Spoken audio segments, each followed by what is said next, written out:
Hi guys, welcome to Rufio, it's Joe here.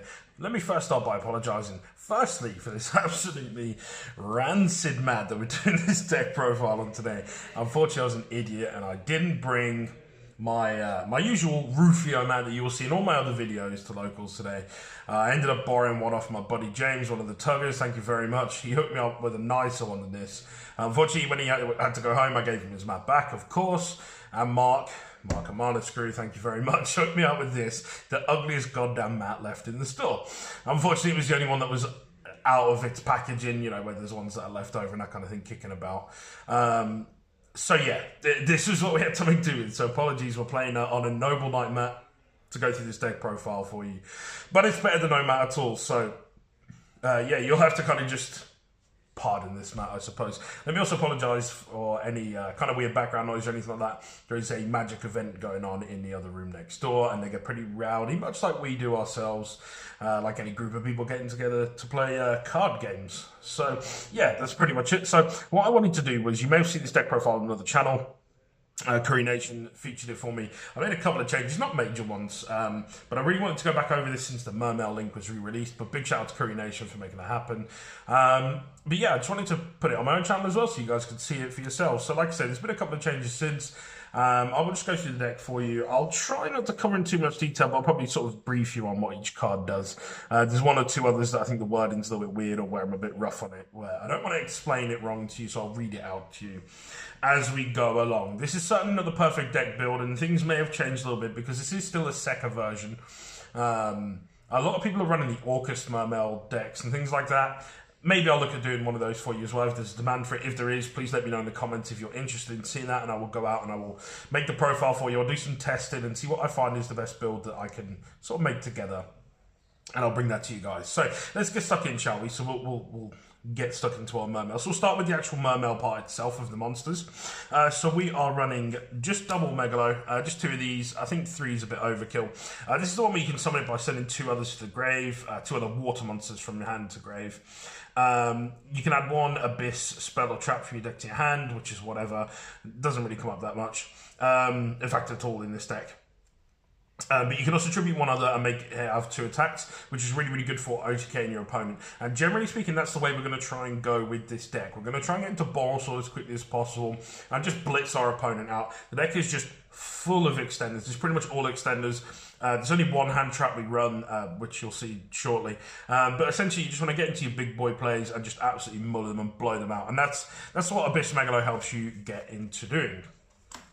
We move on to our next part. So we've got triple Mermail Abyssteus. So this one is, it's send one monster and you can special summon it. And when it's summoned that way, you can add one level 4 alone Mermail monster from deck to hand. The effect can only be done once per turn. But again, it's just another way to get a body on board. It is a 7, so there's some synergy there, which we'll discuss later, much like Abyssmegalo, which you'll see why that's important later on. It's an aqua, yeah, it does all of those kind of cool things that it should do. Yeah, it just gets your plays going a little bit. It's a free way to get a summon, because essentially whatever you ditch is going to get effects as well. We move on. So I doubled this up from last time. I found this really, really good. I appreciate that maybe you only want to run one if you're going to get through your deck really quick, because you can only get the effect once per turn, much like many of the others. But get discarded and being able to special summon is really, really handy, especially if you've got to ditch a really good one. To get something else out, then you can get that back as well. You can kind of make use of it. And that's essentially how this works. It's also level 3, which again has some minor synergy as you go through the deck. So it's a Mermail Abyssgunde. Or Abysgunde, I don't know how you pronounce it. I wasn't around when these came out. Right, so we move on. That's it for our actual Mermail bits in the main deck, at least. And we move on to our Atlanteans, their support, without which this deck would essentially be unplayable. So we've got triple Dragoons. So triple Dragoons is pretty self-explanatory to anyone that's familiar with the card. However, just for the sake of you kind of understanding if you're new to this deck, and I appreciate that some of you may be out there just looking for a list to kind of get your feel for the deck and that kind of thing. So all face up level 3 or lower sea serpent monsters you control can attack your opponent directly, which is kind of neat. When it's sent to the graveyard, you can activate a water monster's effect. You can add one sea serpent type monster from your deck to your hand, except Atlantean Dragoons.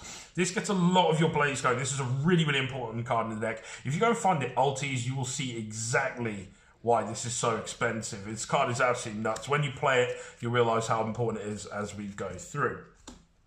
We move on. So we've got triple Neptabyss.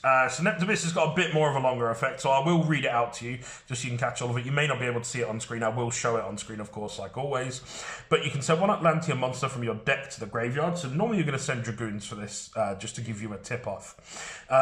Except itself. And you can have one Atlantean card from your deck to your hand, except Neptabyss. If this card is sent to the graveyard to activate a water monster's effect, much like all the other ones, it's got this clause. You can target one Atlantean monster in your graveyard, except itself, well, except another Neptabyss at least, and special summon it. And you can only activate each effect once per turn. Again, this is really, really important. You will see when you start playing this deck through, guys, just how absolutely insane this is in this deck. It's unreal. Really, really important card. We move on to the last of our Atlantean cards in the main deck. So we've got Heavy Infantry, much shorter effect on this one. So during the main phase, you can normal summon one level 4 or lower Sea Serpent type monster in addition to your normal summon. So it gets that board going again, which again is really important in this. We are going to try and blow our opponent out as quickly as possible. You can only gain the effect once per turn, so you can't summon multiple of them and keep gaining it. When it's sent to the graveyard to activate a war monster's effect, much like all the others, you can target one face-up card your opponent controls and destroy that target. So if you're going second, which is generally how you're going to play this deck, you're going to try and use this to break boards, pop some cards, and then go through and just OTK them. That's it for the Mermail and Atlantean side of things. So we have a ton of extenders coming now, so I'll talk you through them all.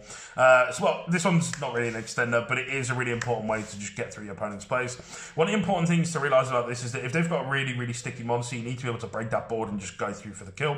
And Gameciel is going to help you get there. Of course, we all know what this does by now. Like all the other Kaijus, it's just absolute pain in the ass for your opponent. You just take over the big monsters. Swap it out with this. If you're playing Sky Striker, you switch off all that back row. It's absolutely fantastic. It can cause some real issues for them. It does have the synergy of being Aqua, which I guess kind of is important, I suppose. It's normally going to be on your opponent's side of the field, but there you go. And that's pretty much all you use it for. We don't use the actual effects of the Kaijus. I don't even remember what a single one of them actually do, other than take over your opponent's monsters, because that's all we use them for. We then move on to our frogs. So the frogs, I will talk you through these. I won't go through what you do in detail, because I'm still getting the hang of these myself. But what I will do is explain them to you, what each one of them does. So with Swap Frog, you can discard one water monster one water monster to special summon this card from your hand. When this card is summoned, you can select and send one level 2 or lower aqua type water monster from your deck or your side of the field to the graveyard. Apologies, guys. Once per turn, you can return one monster you control to your hand to normal summon one frog monster, except Swap Frog or Frog the Jam, in addition to your normal summon or set this turn. Now, the Frog the Jam clause, I think, is because actually, they've changed the name to Slime Toad now anyway, but there was a bunch of them printed with Frog the Jam, which is actually an incorrect translation. So, Frog the Jam isn't technically a frog monster, it's Slime Toad. Bit of controversy there, because people will argue till the end of the earth that it's called Frog the Jam. I don't even know why they call it Frog the Jam, I don't even know what that's supposed to mean. Anyway, you got Ronintoadin. So Ronintoadin, its card's name is treated as Des Frog while its face is on the field. We're not running any more of these, so don't worry, that's not really a thing. You can remove from play one frog monster in your graveyard, except Frog the Jam, Slime Toad, to special summon this card from your graveyard. It can't be used as synchro material this time. Doesn't really matter. This isn't the kind of thing we're going to be using for synchro material in this deck, although we do have some synchro access. We'll go through that later. And then we have Dupe Frog, which has the same clause. It's also treated as Des Frog while it's on the field. Monsters your opponent control cannot target monsters 4 attacks except this one, which is really great. It stops them from playing through you. When this card is sent from the field to the graveyard, you can have one frog monster from your deck or your graveyard to hand, except Dupe Frog. So you kind of loop these around, they just become free extenders, and then they also make Totally Awesome, which is a really, really cool part. If you're forced to go first, in fact, even going second, it's got some synergy, it's got some playability, just to sort of get through your opponent's plays and stop them breaking your board, and then go in for the kill from there. We then move on, so we've got triple Genex Undine and one Genex Controller. Generally speaking with this, so the idea is that when it's normal summoned, you send one water monster from your deck to the graveyard to add this to hand. This is a tuner which kind of has some minor synergy, but it's pluses, and that's the main important thing. Normally you're going to send like Dragoons off this. You can send Rosenix for a token summon and things like that. In fact, you can pretty much send whatever you want. It's like Armageddon Knight, right? That's essentially it. This just adds this to your hand. But you need this in your deck in order to be able to resolve the effect. So that's why it happens. So that's essentially it for those. They do get your pluses going. You'll realise, again, once you start testing this deck, I would recommend testing it online. Most of it's really, really cheap. There is high rarity stuff. Don't be put off by the the whole thing of Mermails being really high rarity and expensive. You can get cheap versions of all of these cards. Most of it is like commons now and that kind of thing. There are a couple of pricey cards in this particular build, but you don't have to run them. You can change it. This is just a basis for you guys to work with. We've got one Rosenix. So really the important thing with this is that you just wanted to go into the grave and then you can get your Crystron token from it, banish it, and then get a token. That's essentially what it's for. I don't really ever see anything else come up with that. We then have one Lappis Dragon, so when it's added by a card effect to your hand, you can reveal it and special summon it. If it's added from the graveyard to your hand by a card effect, you can reveal it and special summon it, but banish it when it leaves the field. You can only use one effect per turn. It's also a tuner that's level 5, so it's basically a free body on board, but it does allow you to go into some other cool plays you wouldn't necessarily normally have access to, which again, you'll see when we get to the synchros, the tuner effect kind of comes in handy. Yeah, so we move on. We got one Deep Sea Diva. So when it's normal summoned, you can special summon one level 3 or lower sea serpent type monster from your deck. So obviously the issue with this is that if you had more than one, it is at 1, by the way. That's the reason we only run one, is that you could just summon another one of these and it's kind of busted. But yeah, so essentially this is just going to help you dig out cards. Anything that says summon from deck is pretty broken anyway. It is also a tuner, so there is some synergy there as well. We then have one Orcust Knightmare. So Orcust Knightmare, again, you can run the Orcust engine in here. We're not running the full one in this particular build. This is going to help you go into some of your rank 7 plays, which again, you'll see later on. And it also allows you to combo off using Nightmare Mermaid and that kind of thing, just to get your combos going and do some crazy stuff. We then have 1, 2, 3 Destrudo. So Destrudo is going to help us go into our Yazzie and Mare Mare plays. So it's going to summon Mare Mare from deck, essentially. Well, it goes into Yazzie, and then Yazzie will pop itself in another card, and then summon Mare Mare. Mare Mare summons a bunch of tokens. You go 1 token, Linkaribo, token Linkaribo into a Nightmare, bring the Linkaribo back from grave for the other token, and then you've got Link 4 on board, so you go into Borrelsword. And that's how you get there. But there are some other synergy, again, being a level 7, you can, I guess, get it some other ways on the field and then go into your rank 7 plays. You probably wouldn't, but just to give you an idea. But this is really, really great. A lot of people, if they're not ready for this, if they don't see it coming, they will just be absolutely spangled, to be quite honest with you.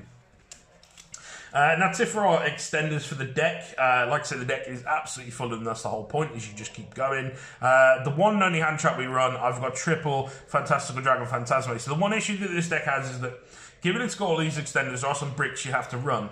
And the advantage of having those bricks is that you can have a much higher ceiling for your plays. The downside, of course, is that being bricks, well, they're bricks. So if you open a brick hand, it's not very good. It does give you an option for going second, which is really, really nice, because that's what we want to try and do anyway. It can stop your opponent from advancing their plays. It can also stop them interrupting you during your turn. This card's absolutely just wonderful. Like, anyone who's played it will tell you it is worth every penny of its price tag. If you guys haven't picked these up already, definitely pick them up. The reprint is not coming anytime soon. I'm certain of it.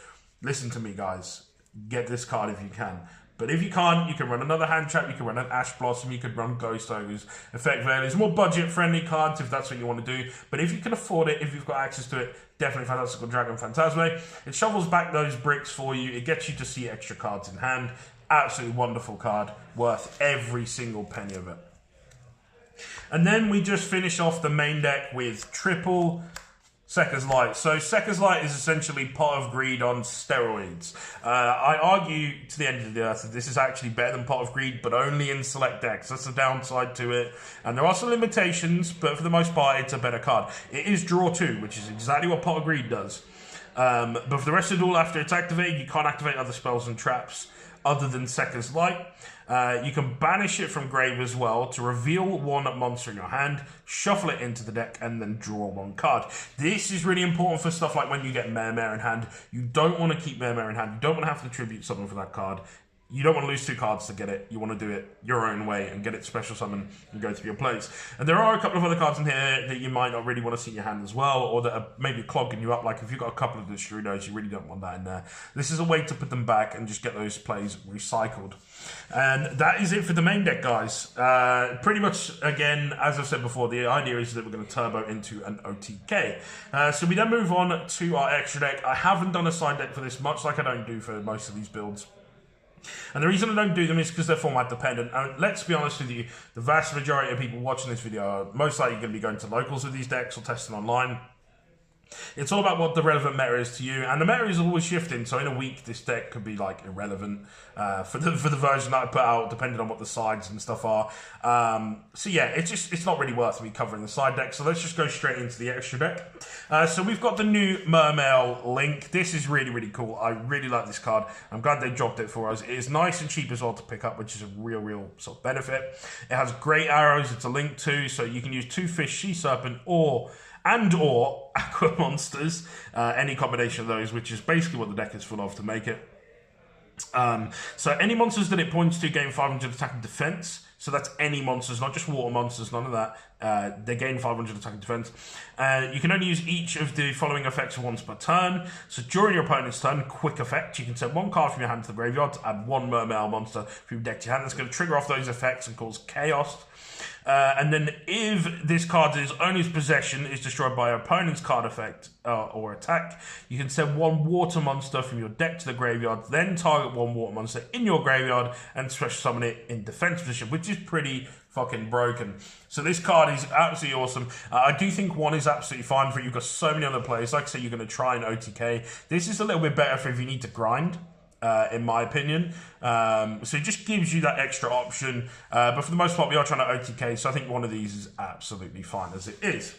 We then move on. So we've got 1 Linkaribo. This is just for your token plays. Yeah, that is all it is for. It's just there for tokens. It's also there for Yazzie and Mare Mare, but again, that's also token plays. We've got 1 Link Spider, much the same, just for tokens. We've got 1 Mistar Boy. So, Mistar Boy, 2 water monsters.